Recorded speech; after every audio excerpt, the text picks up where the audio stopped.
Ricardo, buenos días, un gusto saludarte. Muy buenos días, muchas gracias por el espacio y un saludo a tu auditorio. Muchísimas gracias por tomarnos la llamada. Compártenos, pues, primero que nada, tus impresiones, ¿no? Sobre esto que es tan lamentable. Sí, mira, lo que ocurre, o la principal exigencia tanto de sociedad civil organizada como de algunas amistades del magistrado Ciel y bueno, a algunos especialistas en materia de seguridad, es algunas inconsistencias que existen en los procesos que dan por hecho la trágica muerte tanto de Ociel como de su pareja, y es que recordemos que la información presentada por las autoridades se da en un marco de pues total oscurantismo. ¿Por qué digo esto? Porque las autoridades, cuando dan la rueda de prensa, las autoridades de la Fiscalía del Estado de Aguascalientes no habían comunicado la información que estaban por dar a todo el país a los familiares. Esta es la primera irregularidad que ocurre.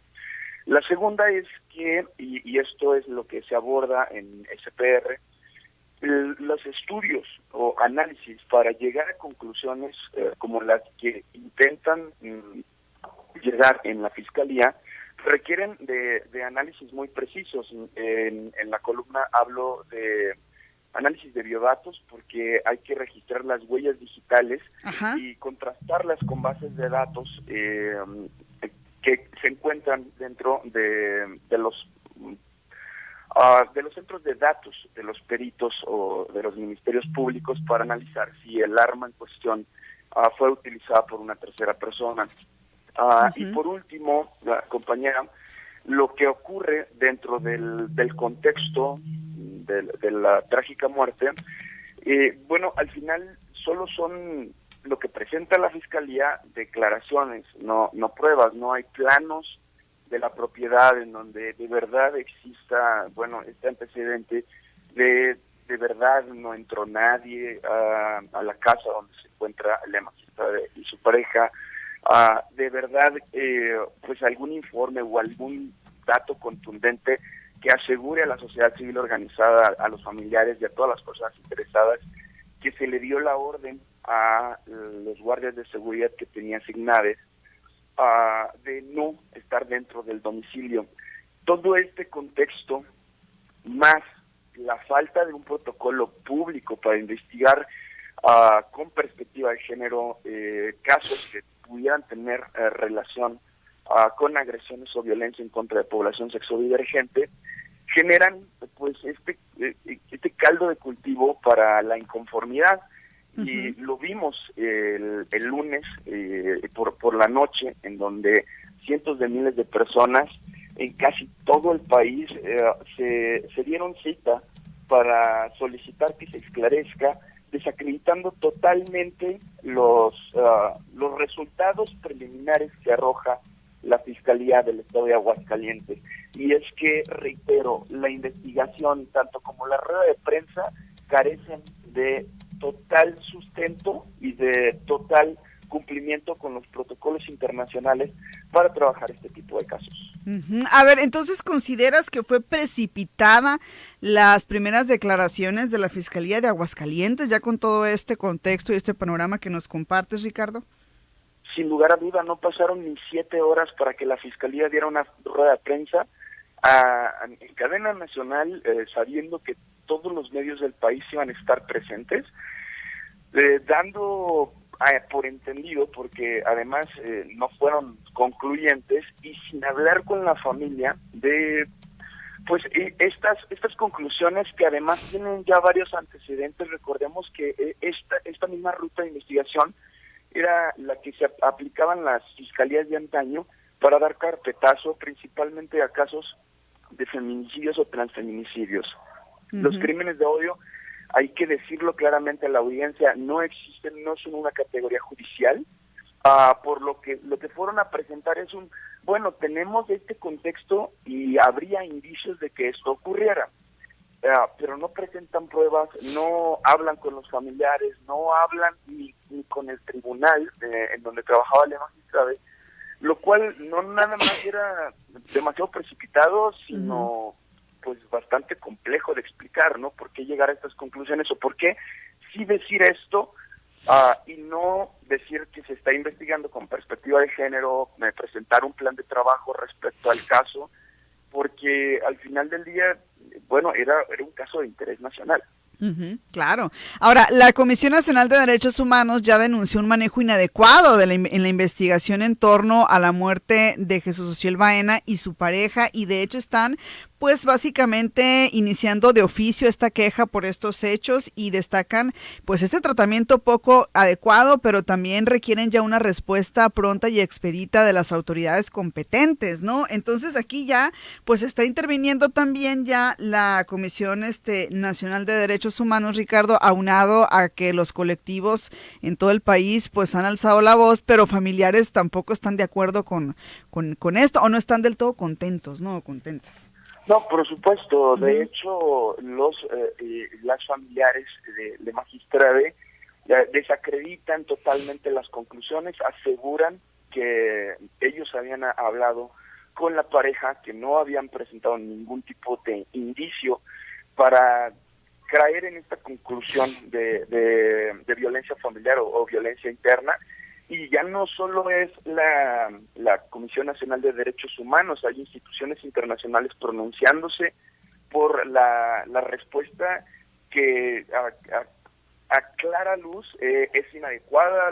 La ONUDH en México también ya tiene un pronunciamiento en 3 etapas, en donde condenan claramente la muerte de Le Magistrade y piden una investigación clara y el esclarecimiento de los hechos con una adecuada y amplia comprensión de la perspectiva de género. Es decir, tenemos un organismo internacional de derechos humanos declarando abiertamente que no se cumplen con los protocolos de perspectiva de género, y ahora tenemos también a la Comisión Nacional, es decir, 2 instituciones en materia especialistas en materia de derechos humanos, diciéndonos, no, la Fiscalía fue incapaz de cumplir un protocolo que ya está en la ley. Ahora, cuando hablamos de delitos o de homicidios, si nos vamos ahí ya al caso muy extremo, hacia personas de la comunidad, me parece a mí, Ricardo, no sé tú qué opines, que este caso va a abrir o debería también de abrir la puerta para que se ponga mayor énfasis en cómo se implementan o si hay o no protocolos, ¿no? Para la investigación de los hechos, ¿no? Es decir, el caso del magistrado es visible por la persona, por quien era, pues, por quien implicaba, pero hay mucha gente a lo mejor que no conocemos, que ha sido víctima de delitos similares, o situaciones similares, y que obviamente pues fueron delitos que ahí quedaron. Personalmente considero que esto que mencionas es lo más importante y, digamos, lo más trágico del caso. ¿Por qué? Porque si nosotras como ciudadanía pudiéramos acceder de manera pública a cuáles son los aspectos particulares que diferencian entre una investigación regular por un crimen, sea cual sea, y una investigación con perspectiva de género, podríamos saber a ciencia cierta y calificar a nuestras autoridades. ¿Qué está ocurriendo aquí? Bueno, autoridades que no están capacitadas, fiscales que no tienen la más mínima idea de cómo se aplica la perspectiva interseccional de género en sus investigaciones, y ministerios públicos que continúan acaparando las investigaciones en total opacidad. Es decir, lo que dices es fantástico, porque, ahora estamos teniendo el pronunciamiento tanto de la ONU como de la CNDH por el caso de Le Magistrade, pero ¿qué pasa cuando ocurre un crimen de esta naturaleza y no se trata de una persona tan visible? Claro, vamos exacto. simplemente a aceptar lo que nos digan. Exactamente.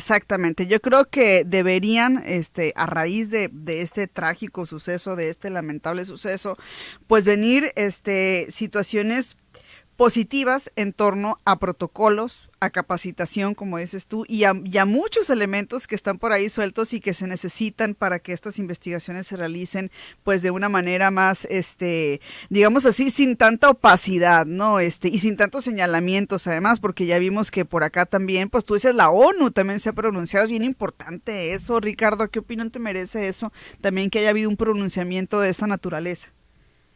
Bueno, la principal opinión es que las autoridades mexicanas están incumpliendo con tratados internacionales de pesquisas, es decir, de investigaciones, y recordemos que la Fiscalía de Aguascalientes tiene el antecedente de enero donde el fiscal también comentó o trató de insinuar sobre la muerte violenta de Cintia Natali, que no era un feminicidio. Y de la misma manera, de un día para otro, sin dar ningún tipo de explicación, sin explicar cuáles eran los criterios de su fiscalía para llegar a la conclusión de un feminicidio, y vemos la misma condición en este caso en Aguascalientes.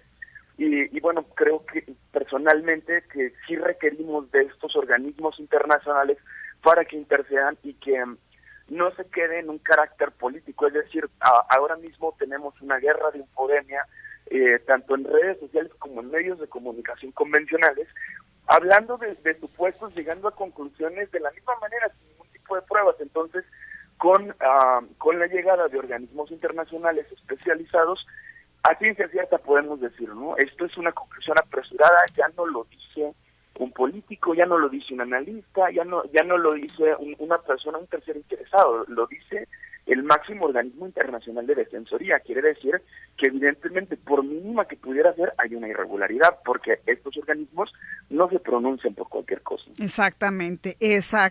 Bueno, vamos a darle seguimiento a este tema, Ricardo, porque es un tema que debe continuar, el análisis va a continuar seguramente, y también los posicionamientos de diversos colectivos a nivel nacional, pues también seguramente van a continuar. No es un tema que ha terminado todavía, va iniciando pues apenas, y bueno, te agradecemos esta participación. ¿Cómo te seguimos, Ricardo, en redes sociales? ¿Cómo podemos estar pendientes del contenido que vas generando?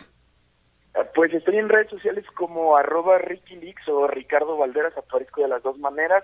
Muchísimas gracias por la invitación y un saludo y un fuerte abrazo a tu auditorio. No, gracias desde acá, desde Sonora, al periodista Ricardo Valderas. Es además periodista de investigación, es colaborador de SPR Informa, y esta mañana pues nos acompañó con este análisis, esta opinión muy personal que nos compartió sobre el caso del asesinato del magistrado Jesús Ociel Baena y su pareja, acontecido allá en Aguascalientes de manera reciente, todo lo que conlleva. Interesante la opinión de Ricardo Valderas, a quien ustedes también pueden seguir en redes sociales, y cuya participación es posible gracias a esta alianza informativa y estratégica entre Radio Sonora y el Sistema Público de Radiodifusión del Estado mexicano.